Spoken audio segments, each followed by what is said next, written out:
விஷ்ணு சஹஸ்ரநாமம் இன்று ஒரு திருநாமம் 109ஆம் திருநாமம் சம்மித்தாய நமக. ஆதிசங்கர பகவத்பாதருக்கு பத்மபாதர் என்றொரு சீடர் இருந்தார். அவர் சிறந்த நரசிம்ம பக்தர்.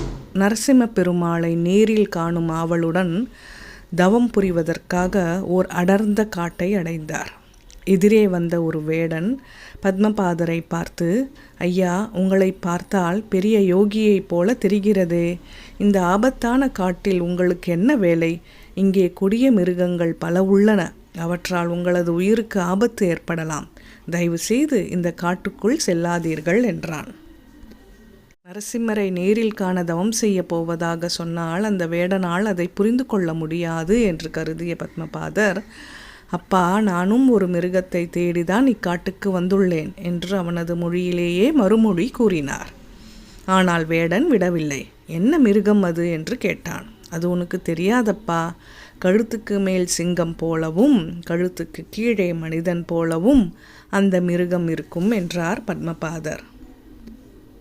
ஐயா, நான் சிறுவயது முதல் இக்காட்டில்தான் இருக்கிறேன். இதன் மூளை முடுக்குகள் அனைத்தும் எனக்கு தெரியும். இக்காட்டில் அப்படி ஒரு மிருகம் இல்லவே இல்லை. நீங்கள் தயவு செய்து திரும்பி செல்லுங்கள் என்றான் வேடன். இல்லை அப்பா, உனக்கு தெரியாது. ஆனால் அப்படி ஒரு மிருகம் உள்ளது என்று எனக்கு நன்றாக தெரியும். நீ உன் வேலையை பார் என்றார் பத்மபாதர். இல்லை இல்லை, உங்களை போன்ற யோகி இந்த காட்டுக்குள் நுழைந்து மிருகங்களுக்கு இரையாவதை நான் அனுமதிக்கவே மாட்டேன். அத்தகைய மிருகம் இருப்பது உண்மையானால் உங்களுக்காக நான் அந்த மிருகத்தை தேடி பிடித்து கொண்டு வருகிறேன் என்றான் வேடன். இன்று சூரியன் அஸ்தமிப்பதற்குள் அந்த மிருகத்தோடு உங்கள் முன் வந்து நிற்காவிட்டால் உயிரை மாய்த்து கொள்வேன்.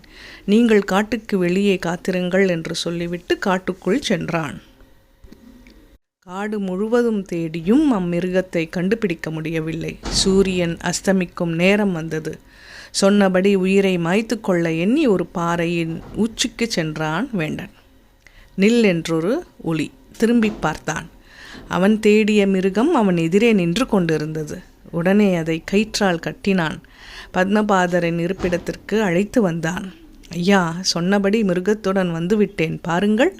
கழுத்துக்கு மேல் சிங்கம், கழுத்துக்கு கீழே மனிதன் என்றான் வேடன்.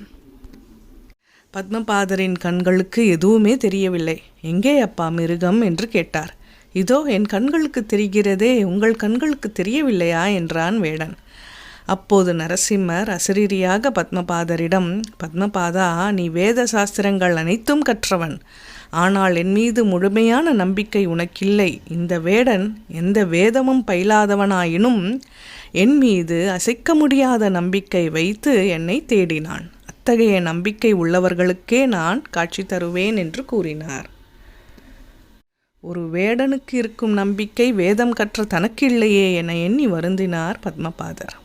இந்த சரித்திரத்தின் மூலமாக திருமால் தன் மேல் திடமான நம்பிக்கை கொண்ட பக்தர்கள் மேதாவிலாசமில்லாத பாமரர்களாக இருந்தாலும் கூட அவர்களுக்கும் தன்னை முழுமையாக வெளிப்படுத்தி காட்டுகிறார்.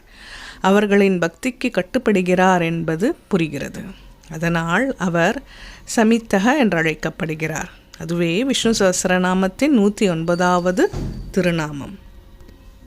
சம்மித்தாய நமக என்று தினமும் சொல்லி வரும் அன்பர்களின் பக்திக்கு கட்டுப்பட்டு எம்பெருமான் தன்னை முழுமையாக காட்டி அருள்வான். ஓம் நமோ நாராயணாய. சர்வம் ஸ்ரீ கிருஷ்ணார்ப்பணம். சப்ஸ்கிரைப் செய்யாதவர்கள் சப்ஸ்கிரைப் செய்யவும் மற்றவர்களுக்கும் பகிரவும். நன்றி.